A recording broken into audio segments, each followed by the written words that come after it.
Indian cricket के दिग्गज सुनील गावस्कर, उन्होंने एक कॉलम लिखा है और कानपुर टेस्ट में भारतीय टीम के गजब प्रदर्शन का क्रेडिट सिर्फ और सिर्फ कोच गौतम गंभीर को देने वालों को डांट लगाई है। गावस्कर ने इसे उच्च स्तर की तलवार चटाई बताया है। उन्होंने लिखा कि क्रेडिट अगर किसी को मिलना चाहिए तो वो है captain Rohit Sharma. Sports stars के लिए लिखे कॉलम में गावस्कर ने विस्तार से अपनी बात रखी है। लिखा है कि भारतीय टीम आजकल जिस नई अप्रोच के साथ मैदान में उतरती है वो रोहित शर्मा की देन है। गावस्कर ने अपने कॉलम में लिखा, ऐसा लग रहा है कि कानपुर टेस्ट का कोई रिजल्ट नहीं निकलेगा, लेकिन रोहित शर्मा ने फिर से रास्ता दिखाया। पहली 2 गेंद पर उन्होंने 2 छक्के लगाए और यहां से भारतीय पारी ने गति पकड़ ली।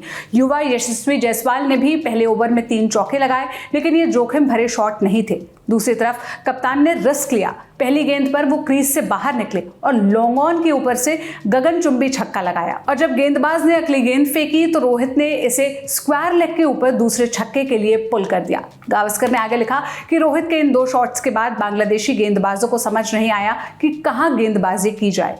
दरअसल कानपुर टेस्ट में पहले 3 दिन तक केवल 35 ओवरों का ही खेल हो पाया था। भारत ने टॉस जीतकर गेंदबाजी का चुनाव किया था और चौथे दिन का खेल शुरू होने पर बांग्लादेश के हाथों में पहली पारी के 7 विकेट थे। भारत ने बांग्लादेश की पहली पारी 233 रनों पर समेटी और फिर तूफानी बैटिंग करते हुए 52 रन की लीड ले ली। इसी क्रम में टीम ने टेस्ट क्रिकेट के इतिहास में सबसे तेज 50, 100, 200 और 250 रन बनाए। भारत ने अपनी पहली पारी घोषित कर दी थी। इसके बाद बांग्लादेश की दूसरी पारी को 146 पर समेटा और जीत के लिए जरूरी 95 रन 3 विकेट खोकर ही बना लिए, वो भी मात्र 17.2 ओवर्स में।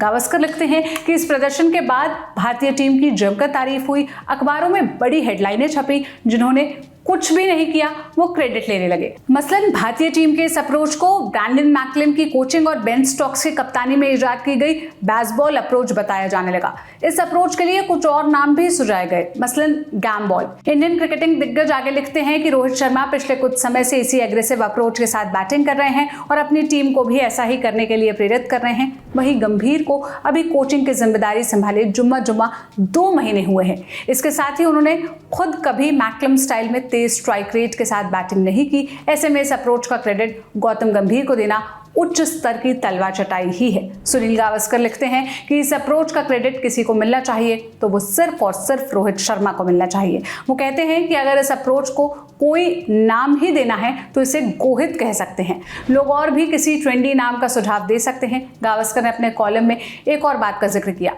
लिखा कि भारतीय टीम की पहली पारी ने मैच सेट किया। जीत के बाद टीम को वर्ल्ड टेस्ट चैंपियनशिप यानी WTC के फाइनल में पहुंचने के लिए जरूरी पॉइंट्स मिले। टीम को पता था कि इस टेस्ट को जीतना कितना जरूरी है। गावस्कर सवाल उठाते हैं कि अगर WTC के लिए जरूरी पॉइंट्स की दरकार ना होती तो क्या प्लेयर्स इसी अप्रोच के साथ खेलते?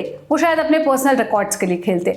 इसके लिए ICC को भी क्रेडिट दिया जाना चाहिए कि उसने WTC लाकर टेस्ट क्रिकेट को एक नई जान दी है। अब आप गावस्कर के बयान से कितना सहमत हैं या असहमत हैं, अपनी राय कमेंट्स में बताइएगा। इस वीडियो के लिए स्क्रिप्टिंग की थी मेरे साथी मुरारी ने। मेरा नाम सोनल है। स्पोर्ट्स से जुड़ी तमाम खबरों के लिए आप ललन टॉप स्पोर्ट्स देखते रहिए। शुक्रिया।